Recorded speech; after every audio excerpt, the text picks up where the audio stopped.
தேமுதிகவோட பாமகக்கு வந்து திமுக கூட்டணியில் இடம் இல்லை, வாய்ப்பில்லை. நீ தேமுதிகவுக்காவது ஏன்னா வாய்ப்பு இருக்கு. விசிகா இருக்கிறதுனாலவா? விசிகா இருக்கிறதுனால. அது 100%. ஏன்னா ஒரு ஸ்ட்ராங் கூட்டணி. நீ இவ்வளோ நல்லது கெட்டதுலயும் திரும்ப வந்து டிராவல் பண்றாரு டிஎம்கே. பாமகவை பொறுத்த வரைக்கும் இப்ப இந்த குழப்பத்தெல்லாம் கொஞ்சம் சரி பண்ணிட்டு அவங்களுக்கு வேற வழியே இல்லை. அதிமுக பாஜக கூட்டணி தான்.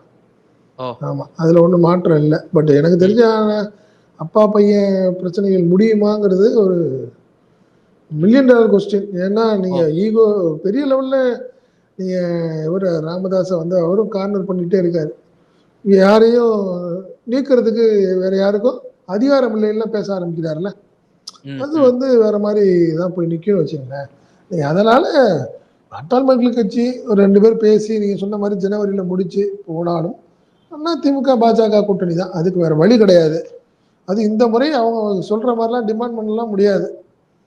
போன முறையெல்லாம் பார்த்தீங்கன்னா தைலாபுரத்தில் போய் பேச்சுவார்த்தை நடத்துறாங்க. இப்போ அடுத்தடுத்த விஷயங்கள்ல அநேகமா இவங்க எல்லாமே ராயப்பேட்டைக்கு வந்து தான் பேச்சுவார்த்தை நடத்துற நிலைமைக்கு ஆயிடுச்சு பாட்டாளி மக்கள் கட்சியோட நிலைமைன்னு வச்சுக்கோங்க. திமுகவுக்கு ஒரு பெரிய பிளஸ். ஏன்னா வட மாவட்டங்களில் பார்த்தீங்கன்னா பாட்டாளி மக்கள் கட்சிக்கு ஈக்குவலா திமுகவும் இருக்கு. நீங்க அதனாலதான் நீங்க பாமகவை டைரிங்கா எதிர்க்கும்.